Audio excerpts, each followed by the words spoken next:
welcome back to our other classes. I'm Harneet Kaur and I was teaching you the second chapter of your 12th standard textbook of economics, that is money and inflation. This is your second video lecture on this particular topic. I am done with the first video lecture which is all about money.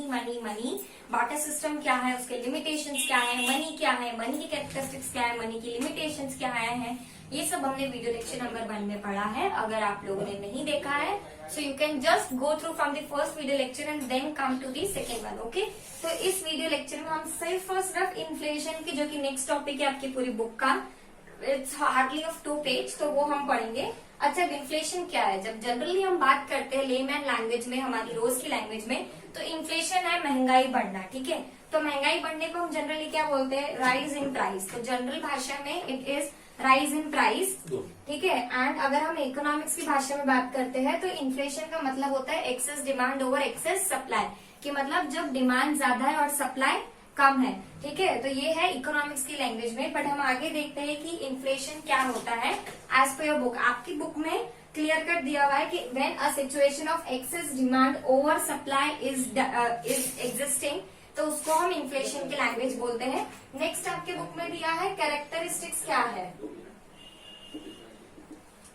Characteristics of inflation क्या है, ध्यान दीजिएगा. Constant rise in price, price में constantly rise होना है, supply का कम होना. ठीक है, प्राइस का कॉन्स्टेंटली राइज होना, सप्लाई का कम होना, purchasing power decreases, purchasing power decreases, purchasing power decreases and rise in price after full employment is inflation. ठीक है, तो अब मेन चीज 3 है. अच्छा, अब परचेजिंग पावर का मतलब क्या होता है? परचेजिंग पावर मतलब एक इंसान की किसी चीज को खरीदने की क्षमता, परचेज करने की पावर को हम परचेजिंग पावर कहते हैं. तो परचेजिंग पावर जब कम होती है तब भी आपका इन्फ्लेशन कम होता है, क्योंकि आपके पास पैसे नहीं होते चीज खरीदने के लिए. एंड पैसे तभी नहीं होते चीज खरीदने के लिए जब वो चीज बहुत ज्यादा महंगी होती है.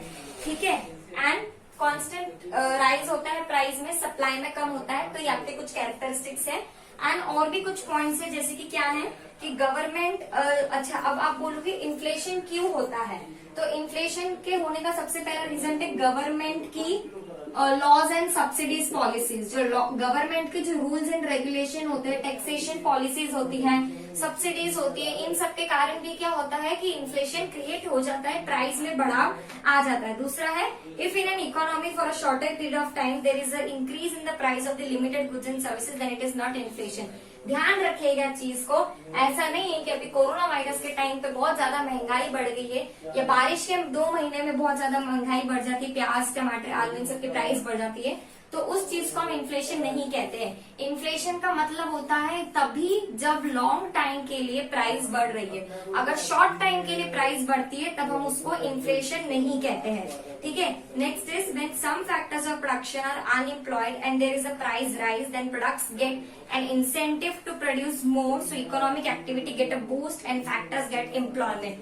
जनरली क्या होता है जब अगर आपका फैक्टर्स ऑफ प्रोडक्शन ज्यादा एम्प्लॉयड हो रहा है. I hope you guys are well known with the factors of production. There are 4 factors of production: land, labour, capital, entrepreneur. ठीक है, जब आपका फैक्टर्स ऑफ प्रोडक्शन सारा इन्वॉल्व होता है इकोनॉमिक एक्टिविटी में एंड फिर भी सप्लाई क्रिएट नहीं हो पाती है, तो उसको हम इन्फ्लेशन का नाम कहते हैं. ठीक है, तो ये कुछ है इन्फ्लेशन की कैरेक्टरिस्टिक्स एंड इन्फ्लेशन गवर्नमेंट से कैसे रिलेटेड होती है वो. अब आपकी बुक में नेक्स्ट टॉपिक दिया हुआ है causes of inflation. In this video lecture I complete the topic of inflation completely and so that you will be मतलब we will be done with this chapter. Okay, next is causes of inflation, कि inflation के causes क्या क्या होते हैं. अभी हमने क्या, जो एक चीज याद रखना, जो हमने कैरेक्टरिस्टिक्स पढ़ी है वही उसके कॉजेज है. सबसे पहला क्या है, डिमांड में इंक्रीज होना. अब डिमांड क्या होता है, सप्लाई क्या होता है, ये मैं आपको नहीं सिखाने वाली हूँ, ये आपने 11th क्लास में पढ़ा है. अगर आपको नहीं पता है तो पहले प्लीज आप 11th क्लास की वीडियोस देखिए, देन आप 12th क्लास पे आइए. ठीक है, तो जब डिमांड इंक्रीज होती है तब हमारी ऑब्वियस सी चीज है, डिमांड इंक्रीज होती है तो क्या होता है, सप्लाई पहले कम रहता है, धीरे धीरे करके इंक्रीज होता है. So there is an increase in demand of a product which leads to the increase in price. जब डिमांड बढ़ती है तब प्राइस भी धीरे धीरे बढ़ती है एंड फिर वो डाउन होती है, ठीक है। There is an inverse relationship between law of demand, ठीक है। There is an inverse relationship between demand of a quantity, demand of a commodity, ठीक है, and it's price, right. Okay, so हमने देखा कि कॉजेज क्या क्या होते हैं। इन्फ्लेशन के दो कॉजेज होते हैं, पहला कि डिमांड का इंक्रीज होना और दूसरा increase in cost of production. अब इसका मतलब क्या होता है, लेट्स स्टडी दिस। हमें पता है कि डिमांड का मतलब क्या होता है। डिमांड एंड सप्लाई का चैप्टर आपने 11th क्लास में पढ़ा है। If you are not well versed with the concept of demand and supply, please go and watch the videos of 11th standard and then continue with this topic. So demand अगर increase होती है तो ultimately हमारी क्या होता है, inflation create होता है। क्योंकि मैंने ऊपर बताया था कि rise in price, excess demand over excess supply. Demand ज्यादा होगी तो इन्फ्लेशन अपने आप होगा। तो डिमांड कब ज्यादा होती है, जब सप्लाई या तो बिल्कुल नहीं है या फिर डिमांड जितनी है उसके कंपेयर में कम हो रही है। तो अल्टीमेटली क्या होता है कि एग्रीगेट डिमांड जो होती है वो बढ़ जाती है। एग्रीगेट डिमांड बढ़ जाती है जिसके कारण आपका क्या होता है, इन्फ्लेशन होता है। एग्रीगेट डिमांड, एग्रीगेट सप्लाई का कंसेप्ट भी आप लोगों को बहुत अच्छे से पता होगा, ठीक है। एंड रीजंस क्या होते हैं डिमांड इंक्रीज होने के, सप्लाई ऑफ मनी इंक्रीज होना। जब अभी आप सोचोगे सप्लाई, मैं यहाँ पे बोल रही हूँ सप्लाई इंक्रीज होना, यहाँ पे मैं कम सप्लाई बोल रही हूँ। तो यहाँ पे मैं supply of goods and services की बात कर रही हूँ, यहाँ पे मैं सप्लाई ऑफ मनी की बात कर रही हूँ। जब सप्लाई ऑफ मनी इकोनॉमी में ज्यादा हो जाएगा, दैट मीन्स हर एक इंसान के पास मनी ज्यादा आ रहा है। अब अगर हर एक इंसान के पास मनी ज्यादा आ रहा है मतलब उसका परचेजिंग पावर इंक्रीज हो रहा है और वो अब हर चीज की डिमांड ज्यादा करेगा। जब वो डिमांड ज्यादा करेगा दैट मीन्स अल्टीमेटली एक लेवल पे इन्फ्लेशन आएगा, एक लेवल पे प्राइस में इंक्रीज होगा, ठीक है। Next is increase in public expenditure. अगर गवर्नमेंट पब्लिक एक्सपेंडिचर पे इंक्रीज करेगी, जैसे इंफ्रास्ट्रक्चर हो गया, ये सब हो गया, तो अल्टीमेटली क्या होगा कि उसके कारण एम्प्लॉयमेंट जनरेट होगी। एम्प्लॉयमेंट जनरेट होगी तो अगेन लोगों के पास पैसा ज्यादा आएगा, पैसा ज्यादा आएगा तो अगेन लोगों के पास परचेसिंग पावर ज्यादा होगी जिसके कारण डिमांड ज्यादा होगी एंड अल्टीमेटली डिमांड ज्यादा होगी तो इन्फ्लेशन भी ज्यादा होगा। Next is over population. अगर हमारी कंट्री में जैसे ओवर पॉपुलेशन है तो जितनी पॉपुलेशन उतनी उनकी डिमांड चीजों को लेकर, ठीक है। तो ultimately demand will increase and ultimately there will be a rise in the price which is known as inflation.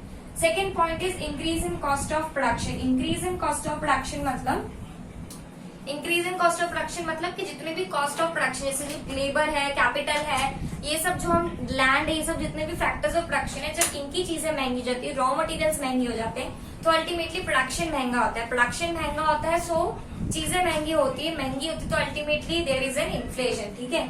अब जब कॉस्ट ऑफ प्रोडक्शन महंगा होता है तो उसको हम कॉस्ट पुश इन्फ्लेशन के नाम से कहते हैं या फिर सप्लाई शॉक। ये तीनों चीजें एक है, cost pull inflation, supply shock को increase in cost of production कहते हैं एंड इंक्रीज इन डिमांड को डिमांड पुल इन्फ्लेशन कहते हैं क्योंकि डिमांड के कारण होती है। और कॉस्ट पुश इन्फ्लेशन इसलिए कहते हैं क्योंकि ये कॉस्ट ऑफ प्रोडक्शन के कारण होती है, ठीक है। और भी बहुत, ये तो मेजर दो तरीके थे कि जिसके कारण इन्फ्लेशन होता है। बाकी तरीके और कौन कौन से हो सकते हैं जिसके कारण इन्फ्लेशन होता है, तो वो है ये तीन तरीके। पहला है टैक्सेशन पॉलिसी, गवर्नमेंट की टैक्सेशन पॉलिसी। गवर्नमेंट किस चीज पर टैक्स ज्यादा लेती है या कम लेती है तो उसके ऊपर भी डिपेंड करता है कि आपकी प्राइस कितनी बढ़ेगी। अगर किसी, जैसे कि हम अगर रेस्टोरेंट में 900 रुपए का हमारा बिल बनता है तो उस पर हम 9% CGST देते हैं, फिर 9% SGST देते हैं, तो वो 900 करते करते आपका 1200 का तो बिल बन जाएगा, मतलब आपका 200-300 रुपए तो ऊपर गया। तो अल्टीमेटली क्या होता है, चीज महंगी जाती है। Next is increase in price of import. Import की प्राइस में भी महंगाई हो रहा है। इम्पोर्ट मतलब हर वो चीज जो हम बाहर की कंट्री से हमारी कंट्री में मंगाते हैं उसको हम इम्पोर्ट कहते हैं। तो इम्पोर्ट अगर महंगा होता है, इम्पोर्ट इंक्रीज होती है, सो इम्पोर्ट की अगर प्राइस बढ़ती है तो अल्टीमेटली कहीं ना कहीं एक इंसान को उसकी प्राइस ज्यादा देनी पड़ती है। Last is scarcity. स्कैरसिटी मतलब तंगी होना किसी चीज की। अगर किसी चीज की तंगी हो रही है मतलब या तो उसकी सप्लाई बहुत कम है या तो उसकी सप्लाई है ही नहीं, तो अल्टीमेटली क्या होगा, डिमांड इंक्रीज होगा। तो इस चैप्टर में हमने मनी के बारे में पढ़ा, इन्फ्लेशन के बारे में पढ़ा। इस चैप्टर के हमने 2 वीडियोस देखी, which one is totally based on money and the other is only for the inflation. So I hope I am very well clear with this particular chapter. Keep reading it and if you guys have any doubt, do let me know. Thank you.